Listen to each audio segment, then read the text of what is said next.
あら、喋るんですね、そのパソコン。Well, may as well go with classic. There's an app for that.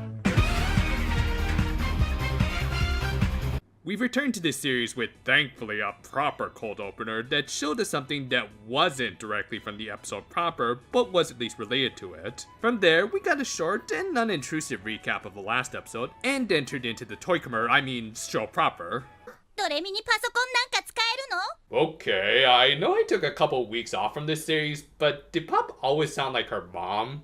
Well, actually, as the credits clarify, Pop's VA, Sawa Ishige, for just this one episode, was replaced with Mrs. Harakaze's VA, Yuka Shino. I'm not exactly sure why, as Ishige would return in the very next episode. Maybe she got sick or something. I will say though, Shino isn't doing a bad job, and this is a significantly different voice than her Haruka, but it's also clearly not Pop at all.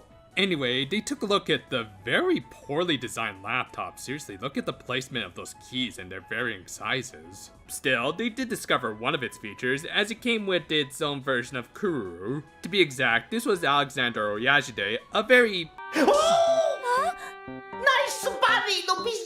loose-lipped amphibian. Also, as it just so happens, the Oyaji in his name meant old man in Japanese, which is what the Ojamajo stuck to calling this midlife crisis. Anyway, the Toad had the ability to detect bad items, which he needed to do as a part of his community service. More on that in just a second, but first...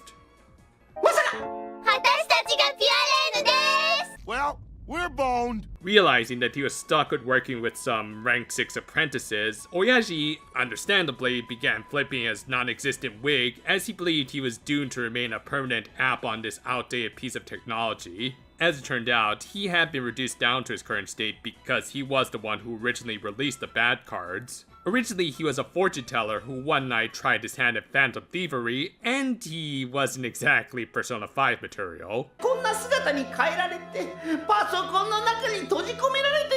And upon reflection, I'm starting to realize this is a pretty damn harsh punishment. I mean, yeah, obviously releasing the bad cards was a serious issue and more than deserving of at least a little prosecution, but isn't this a fate worse than death? Being trapped in an empty void for all eternity, possibly without even the sweet relief of death. I mean, what was he supposed to do if they never did get around to dealing with the bad items, which only really happened because the Ojamajo managed to stumble upon one? You know, between all the child labor and this, the witch's world is kind of messed up.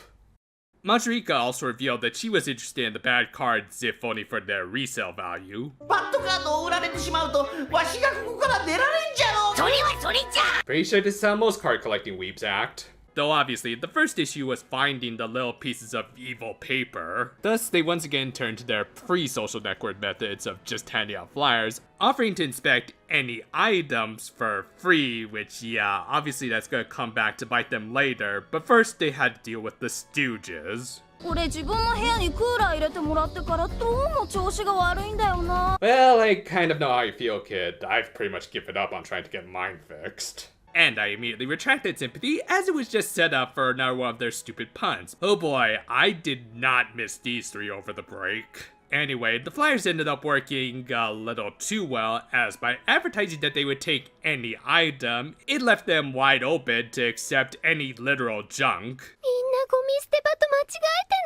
I think this is legitimately meant to be a commentary on Japan's garbage problems. I mean, to be fair, for such a densely populated little island country, they were keeping things relatively clean, all things considered, thanks to some very strict garbage laws. Though those same laws could also be a double-edged sword eventually, as people would start to reject certain rules like only dumping certain garbage on specific days, resulting in them trying to find alternate ways of getting rid of their junk. In short, I wouldn't at all be surprised if a lot of Japanese wanted to pull Simpsons and make their garbage someone else's problem. Sure enough, all of it was indeed just plain garbage, and even when they got clients who wanted them to make home visits claiming that they were definitely suffering from supernatural misfortune, 3キロ痩せたのに5キロ太ったんです they got the Karens. I will say though, I kind of like this aspect of the episode, as not only is it kind of hilarious, but it's also nicely establishing how finding the bad cards wasn't going to be easy. It really helps to build anticipation for when they find their next card,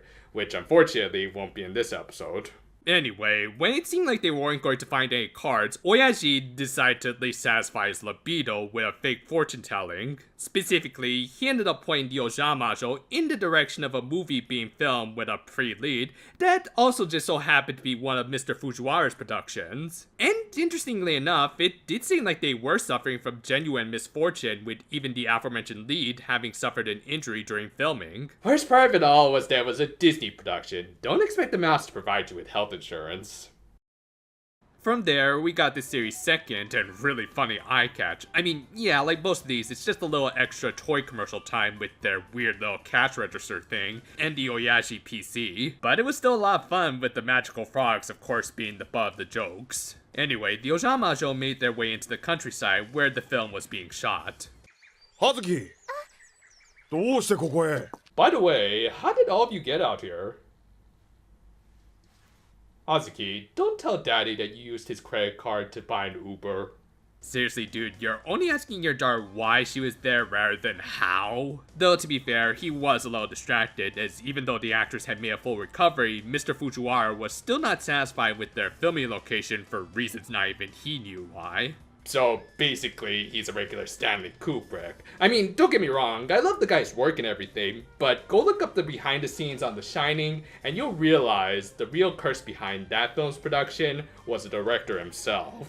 Still, the Ojamajo were convinced that his writer's block was the result of a bad item. Thus, they tried to inspect the items he kept the closest to him, his chair, megaphone, and sunglasses. And for whatever reason, they felt like they needed to take it off of him, even though I'm pretty sure they could just get close enough to him that Oyashi could inspect the items while he still had them on him. But no, they had to take a much more complicated route that involved Hazuki using up some spheres to just create some new stuff for her father. Granted, this did lead into a nice scene where he accepted her gifts, but ultimately, it was all for naught. I have more to say about this whole second half of the episode, but I'll save that for the closing thoughts. Anyway, as one last attempt to find a bad item, the Ojamajo decided to check the actress's clothes, of course thanks to a suggestion from Oyashi.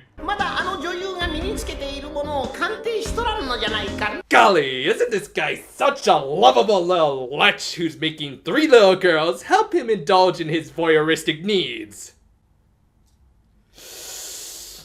On the bright side, they did end up indirectly helping with the film, as apparently the thing that Mr. Fujiwara was looking for were 3 little fireflies to conveniently fly around his actress. Sadly, the critics would condemn the scene and say it all looked like bad CGI. Nah, of course, the episode ended with the movie proving to be a success, and Doremi declaring that they would try even harder next time to find some cards, and maybe format someone's hard drive. While this did provide some decent world building by showing how the Ojamajo are going to go about finding bad items, it was unfortunately brought down by a pretty weak second half. From the second we saw Oyashi see the reflection of the actress, it was pretty obvious he was sending them on a wild goose chase. An interesting twist might be to actually have them find a bad item by chance, but nope, nothing, so it all felt kind of pointless in the end, and certainly didn't give us a good first impression of this new character.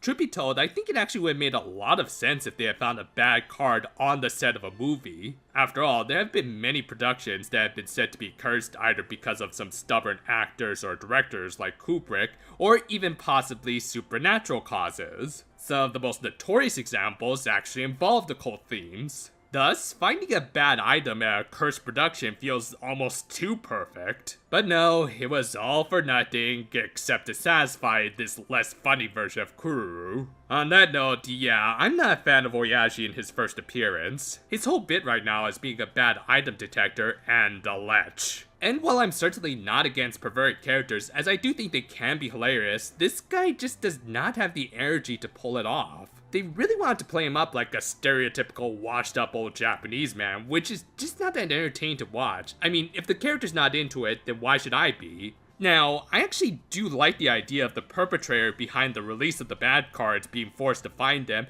and the first half of this episode with the Ojamajo looking for them was pretty fun. But after we got into the latter half of the episode and it was just more nothing, it became kind of repetitive. Overall, a pretty meh follow-up to a great world-building episode with more dad jokes than I'd ever want to see in a single sitting. Production on part 1 of my Gold Princess review was sadly derailed a little due to all of this new stuff, but it seems to be back on track, so I'll shoot for a release either next week or the following, and just in time for the new series that happens to share the same character designer. I love how that stuff works out.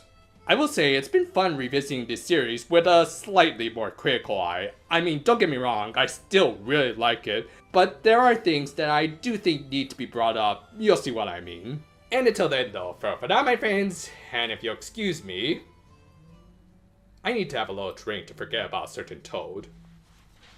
At least I keep my old man tendencies to a minimum.